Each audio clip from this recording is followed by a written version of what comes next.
rahmatullah suñu mbokku téléspectateurs yi seetaan ci Sen TV ak ci seen chaîne YouTube Clair Vision seen serviteur Clédor moo dellu si tey dañuy suspendre tuuti or bi pour introduire ci gaz bi parce que minerais yi dafa bëri te il faut lu nekk ñu laajee leen ci biir leeral leen ci donc tey dama bëgg tuuti ñu waxtaanee production gaz du Sénégal boobu ba tey. Clédor maa ngi la dégg nga wax production est-ce que kon mën nañu jàpp ne gaz bi commencé nañu ko produire fii ci Sénégal. waaw gaz bi c'est vrai production la ñuy wax parce que commencé nañu en fait produire gaz bi dëgg la di ex premier ministre doon na fi wax ni toq gaz génnul toq pétrole génnul donc ñun dinañ leen démontrer que effectivement toq gaz génn na toq pétrole génn na donc tey dañuy commencer ci gaz bi pour wane ni effectivement toq gaz génn na parce que ñu ngi commencé produire gaz depuis 1974 comme ni ngeen koy dégloo nii ci témoignage u directeur u Petrosen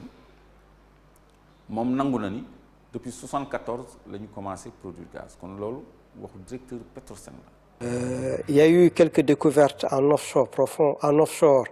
au sud du pays et quelques découvertes de gaz dans la presqu'île du Cap-Vert. Ces puits ont été mis en production par l'État du Sénégal dans les années 78 et en 87, Petrosen et Tullow Oil ont repris cette production et récemment, en 2002, Petrosen et Fortesa ont repris encore cette production avec de nouveaux puits. nee na production bi Tullow Oil moo ko reprendre en 78 gannaaw gi Fortesa jël ko kon actuellement Fortesa moo yore production gaz bi fii à Gadiaga à 60 kilomètres de Dakar booy dem Notto Gouye Diama avant Mboro ci yoonu Bayaax bi donc dëkk bu ñuy wax Gadiaga ñu bëri xam nañ ko soriwul Dakar dara foofu dans le Diender le gisement wu gaz bi nekk te société bu ñuy wax Fortesa moo koy exploité ki ko jiite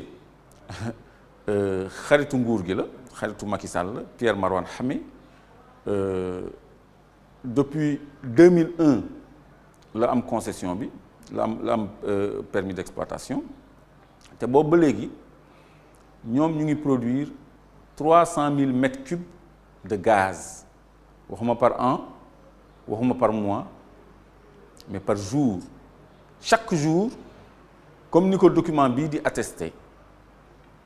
ñu ngi produire 300 000 mètres cubes de gaz loolu dafa baax Sénégalais yi xam ko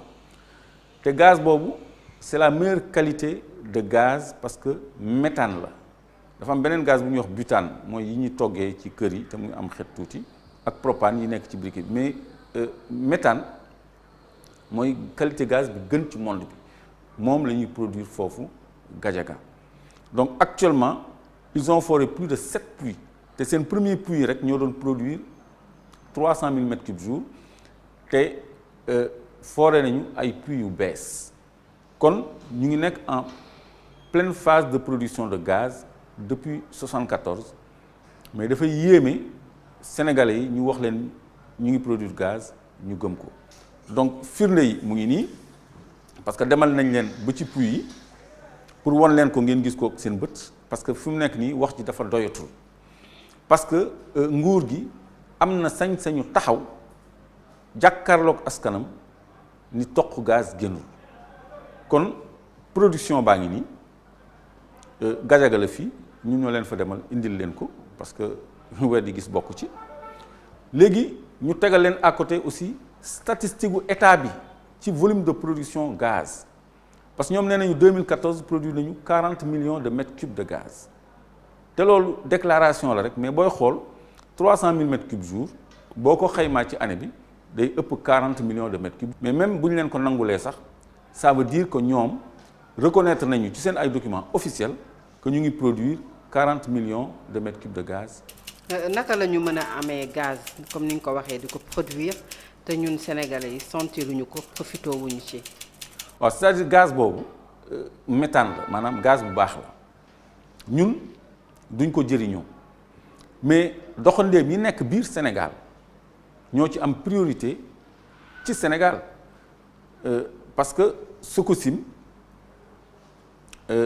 dañ koy jox ci gaz boobu GTI benn groupe étranger buy jaay benn groupe privé plutôt étranger lañu buy jaay Senelec courant branché nañ ko ci gaz boobu aussi c'est vrai que Senelec aussi alimenté na ci ñaari turbinam à gaz mais li ci des yëpp day dem bitim réew kon loolu ñun gisuñu ci suñu bopp jëriñul Sénégal parce que 2011 ba problème courant bi tare xam nga ci suñu code pétrolier dafa am article bu ñuy wax article 54 foofu maa ngi leen di won ni ñun jëriñoowuñu suñu gaz article 54 code pétrolier dafa ne bu Sénégal amee gaz wala pétrole mën na ko teg loxo pour la satisfaction de la consommation nationale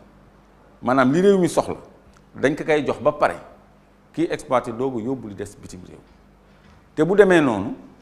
ñun la ñuy fay mooy njëg ba muy jar bitim réew sur le marché international kon ki nga xam ni mooy produire fii Fortesa intérêt am la sax parce que dootul am à transporter son gaz jusque sur le marché international mu ajouté ci ay coûts de transport pour jaay ko donc da koy jaay au même prix ba mu ko doon jaayee bu ko transporter ba marché national international jaay ko foofu donc loolu la ko Sénégal di jëndee léegi disposition boobu ci ay jamono Karim moo nekkoon en charge du ministère de l'énergie mu def rapport de présentation pour président appliquer disposition article 54 boobu pour ñu affecter production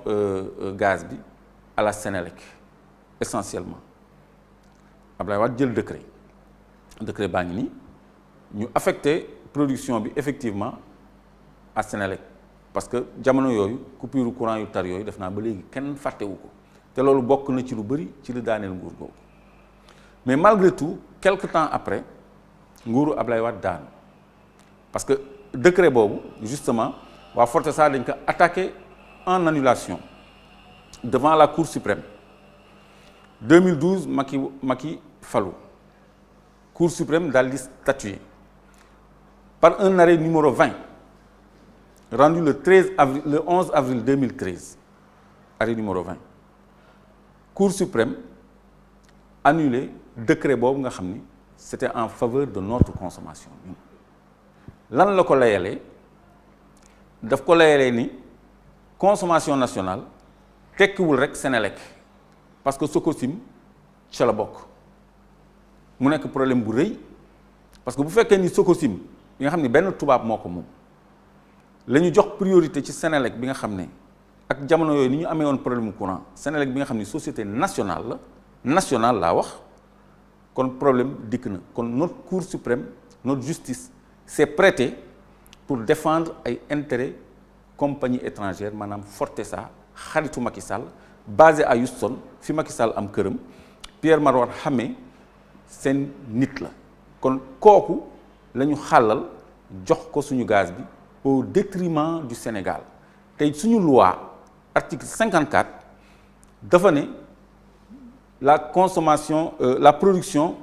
le contractant peut être tenu d'affecter sa production à la satisfaction de la consommation nationale maanaam ñun li ñu soxla dañu ko war a jox ba pare te loolu moo yenu maanaa ñu jalgati suñu code pétrolier jalgati yoon annuler décret boo xam ni c'était en faveur de tous les Sénégalais pour jox ko Sococim léegi firnde bi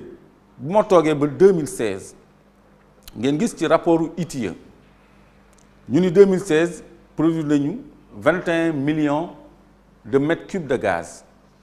mais ñu def ci suuf ni 21 millions de mètres cubes de gaz boobu lépp la ñu jox Sococim ñu am ci ñun 3 milliards et quelques kon ça veut dire que Sénélec sax amutu ci kon léegi bi Macky Sall ñëwee Sénélec la mu ci daan ñem pour alimenter ñaari turbine à gaz am sax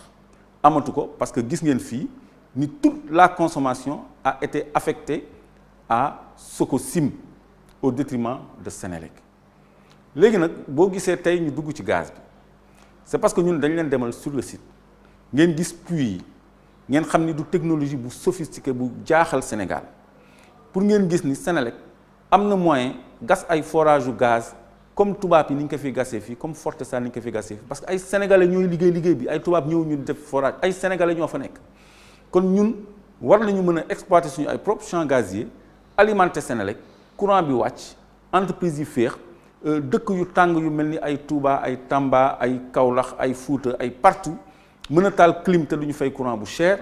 menuisier métallique yi mën a liggéey te duñu fay courant bu cher dund bi wàññeeku nit ñi nooy nit ñi féex mais bu fekkee ni loolu dañ koy jël jox ko doxandéem bi nekk suñu biir su jëlee li mu doy soxla ba pare ñu yóbbu Houston kooku vraiment lu ñu war a seetaat la parce que dañu ni ci constitution bi les ressources naturelles appartiennent au peuple mais bizarrement ci code pétrolier bi article 30 dañu ni le contractant est propriétaire de l'hydrocarbure extrait en tête de puits kon contractant bi moom alal bi te constitution bi nee na askan bi ñun ñoo moom alal bi kon problème boobu tam war nañ ko régler suñu prochain numéro yi nañu indi ay leeral yu gën a leer dañuy dugg ci législation pétrolière pour ngeen gis jàdd yoon bi suñu kilifa yi di jàdd yoon ak nañ fi nekkalee tubaab bi dëddu askan bi salaamaaleykum wa rahmatullahi taala wa barakatu